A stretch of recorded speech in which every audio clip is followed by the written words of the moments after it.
Hi everyone, myself Sabiha Sultana. Welcome back to my channel.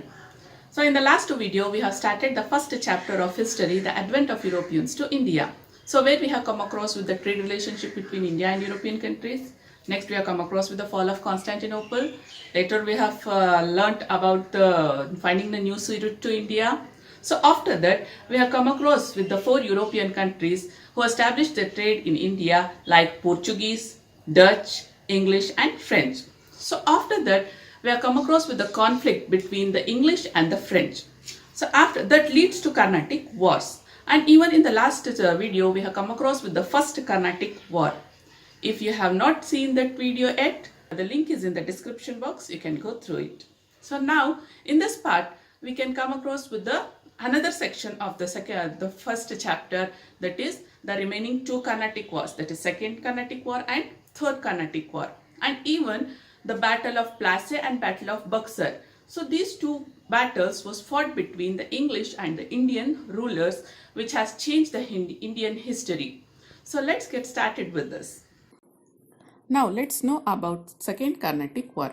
Second Carnatic War took place in 1749 to 1754. It was a struggle for power between various Indian claimants to power in South India, each supported by French or the British.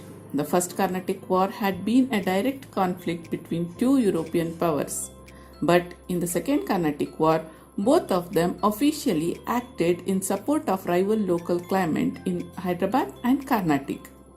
The War of Succession began in Hyderabad after the death of Asaf Jah, Nawab of Hyderabad, in 1748.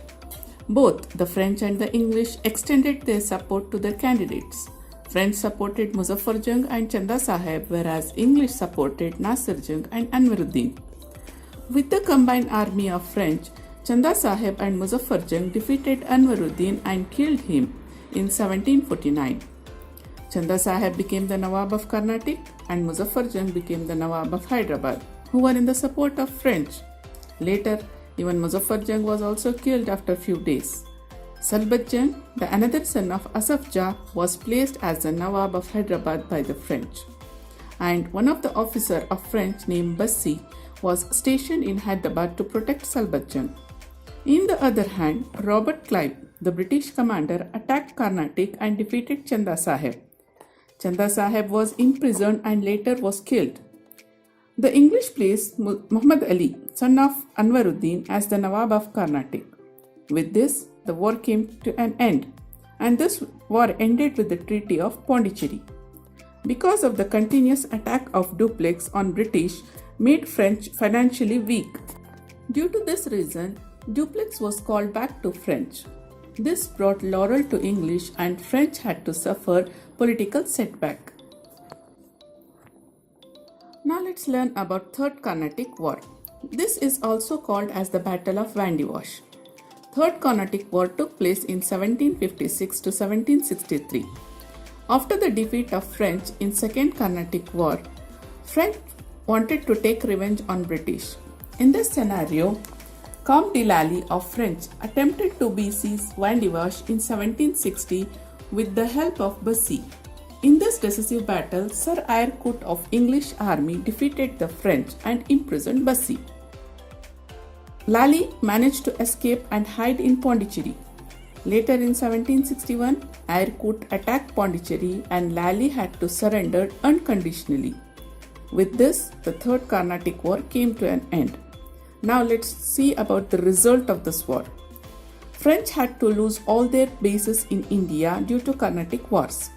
In spite of this, as per the Treaty of Paris, which was signed in 1763, at the end of this war, Pondicherry was returned back to French, and French were not supposed to build any fort around to protect themselves. The places should remain as only the trading centers. Like this, the English defeated all their rivals and started consolidating their power over the South India. With this, South India came indirectly in the hands of British. Now let's learn about British rule in India. After gaining political control over South India, the British tried to control over rich Bengal province in the later part of 18th century. The Bengal province had achieved tremendous growth in the area of agriculture, commerce and industry.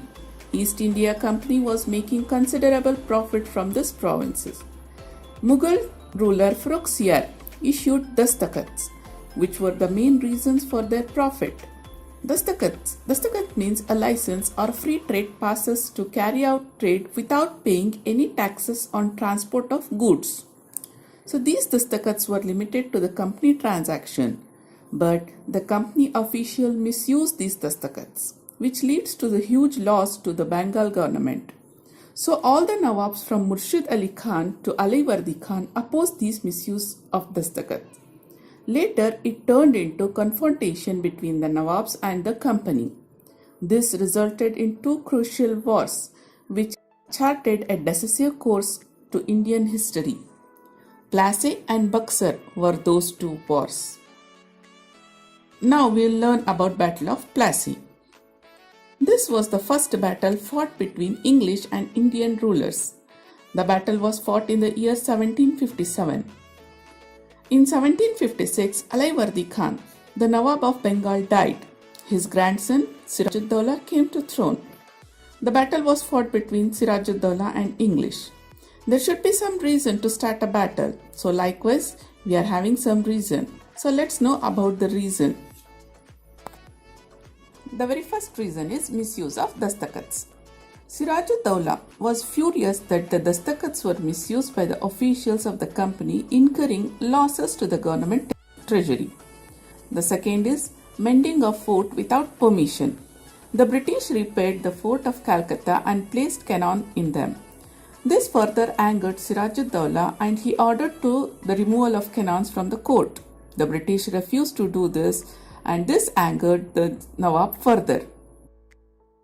Next is the Black Room tragedy. Siraj-ud-Dowlah conquered the Fort William easily and imprisoned some of the British. He imprisoned 146 Englishmen in a small room in the fort, of which 123 died. This is called as a Black Room tragedy. This enraged Robert Clive and arrived in Bengal with a large army. Robert Clive made a plan to defeat Siraj-ud-Dowlah. He attracted rich locals and like Manikchand, Omichand, Jagat towards him, and even he was successful in convincing Mir Jafar, the military head of Siraj-ud-Dowlah, to stay neutral in this battle by offering him the post of Nawab. Robert Clive declared war against Siraj-ud-Dowlah. Everything went according to the plan of Clive. Siraj-ud-Dowlah tried to escape from the battle but was captured and killed. With the death of Siraj-ud-Dowlah, the battle came to an end. So this is the end of the Battle of PLASSEY. Now let's learn about the outcome or the results of this battle. The results of this PLASSEY battle. This war brought out the immorality, lack of unity among the Indians and the greed of Indian businessmen. Mir Jafar became the Nawab of Bengal. The company gained exclusive rights to do business in Bengal. Mir Jafar had to pay 17 crores and 17 lakh as the relief to Siraj-ud-Dowlah's attack on the Fort William. In this nutshell, Mir Jafar became continuous victim of the company and its employees. Even though the treasury went bankrupt due to this greedy nature, the greediness of the company and its official never satisfied. Later, Mir Jafar started consolidating his position. British projected it. They removed Mir Jafar and brought his nephew Mir Qasim as the new Nawab of Bengal. Mir Qasim, he was a very efficient administrator. In the beginning, he remained loyal to the company and paid 2 lakh pounds to the company and government, few places to the British. After few time, he declared himself independent king. He started verifying the misuse of dastakats. So he declared duty-free business in Bengal. As a result of this, the Indian competed against British in all spheres of business. This affected the trade of British and had to suffer considerably. This was enough for the Britishers to oppose the Nawab. They brought Mir Jafar again with certain conditions. and Mir Qasim was dethroned. As Mir Qasim knew about the cunningness of British, he went for an organized war against them. He was supported by the Indian merchants and artisans. Mir Qasim entered into agreement with the Mughal rulers Shah Alam II and Nawab of Ahad, Shujaud-Dowla. This combined force of Mir Qasim faced the British army led by Hector Munro at BUXAR in 1764. Mir Qasim got defeated and ran away from the battlefield. Shah Alam II surrendered. The effort of the combined force to stop British force was completely failed. So here we come with the outcome or the results of this battle of BUXAR. Shah Alam II accorded the Diwani rights over Bengal to the British. Diwani rights means the rights to collect the land taxes. Shah Alam II gave away all the rights over Bengal to the British for an annual fee of rupees 26 lakhs.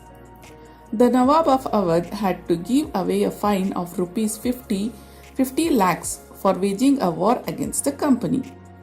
So with the death of Mir Jafar, the company paid pension to his son and took over the entire administration of Bengal. The Battle of Buxar made the British as a real holder over Bihar, Bengal and Orissa province. Even Awadh remained under their control. In 1765, Robert Clive brought in dual government concept. As per this concept, the British had the right to collect land taxes, whereas the Nawab had the power over administrative issues like justice and other.